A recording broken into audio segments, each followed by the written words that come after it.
Bonjour, dans cette deuxième séquence de la deuxième semaine, on va parler donc de la distance de 2 mètres imposée par l'OMS et quel niveau de protection pour cette distance de 2 mètres. Les directives de l'OMS préconisent donc séparation spatiale de 1 à 2 mètres sous le prétexte que les grosses gouttelettes ne peuvent se propager horizontalement au-delà de 1 mètre. Donc la limite de 1 à 2 mètres a été documentée surtout par les travaux de Jennison en 1942, réalisés par des techniques photographiques des années 40, avec impossibilité de détecter les petites gouttelettes et la phase gazeuse associée, comme a été démontré dans la première séquence.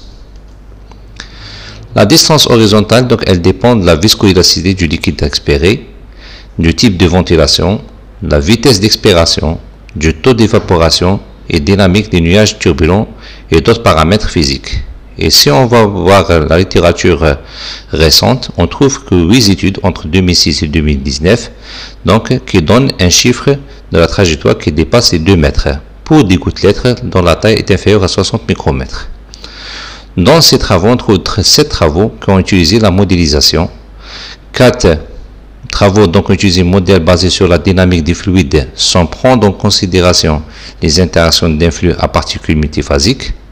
Par contre, 3 définissent la tour comme un jet turbulent avec éjection continue avec conservation de quantité de mouvement au lieu d'une bouffée turbulente avec éjection courte et soudaine.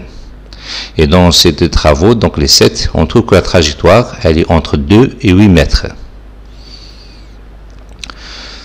2 études ont utilisé des expériences de réservoirs d'eau analogues pour valider la modélisation mathématique développée. Et on trouve dans ces études que la distance elle est entre 1,4 et 2,5 mètres. Les 4 récentes études qui ont utilisé des expériences sur l'être humain afin de valider les modèles mathématiques donnent donc des distances qui dépassent ou égales à 2,5 mètres.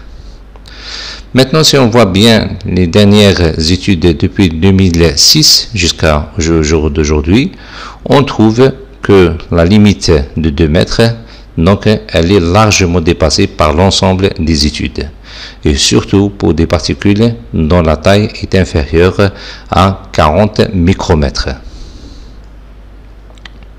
Surtout pour l'étude de Léon 2019 et Bouiba de 2016, où elle a pris toutes les tailles constatées par l'enregistrement, et là on trouve que la distance peut aller jusqu'à 8 mètres. Donc, la taille des gouttelettes c'est un paramètre important à faire introduire dans la réflexion de la contamination. Dans les précédentes SARS, on trouve que 21 à 50% des patients sont du secteur médical, malgré que ce sont des personnes qui étaient bien protégées. À Wuhan, on trouve que dans les hôpitaux, ils ont trouvé à des distances moins de 4 mètres le virus et même la présence du virus dans les échantillons d'air. Et donc, il y a un désaccord concernant la limite qui définit la voie de transmission des gouttelettes. Certaines équipes considèrent que la limite de 5 micromètres elle fait la différence entre les particules en suspension d'air et les grosses particules. Et l'OMS elle utilise toujours cette limite de 5 micromètres de faire la différence entre la contamination par les aérosols et la contamination par les gouttelettes, sachant que même des particules à 10 micromètres peuvent rester dans l'air assez longtemps et se comportent comme des aérosols. En plus de ça, la taille d'une gouttelette est dynamique et change en quelques secondes pendant le transit des voies respiratoires à l'environnement dû à l'évaporation. Une grosse gouttelette expulsée pendant la toux ou l'éternuement peut devenir aéroportée en moins d'une seconde et que l'échelle de temps change en fonction de la dynamique du nuage expiration. Et même cette distance, elle change selon l'effet de l'humidité relative. La distance horizontale du nuage expulsé augmente avec la baisse de l'humidité. Et la ventilation, un écoulement de l'air dû à la chaleur corporelle du patient peut soulever les gouttelettes vers la zone de haute respiration si elles sont inférieures à 20 micromètres.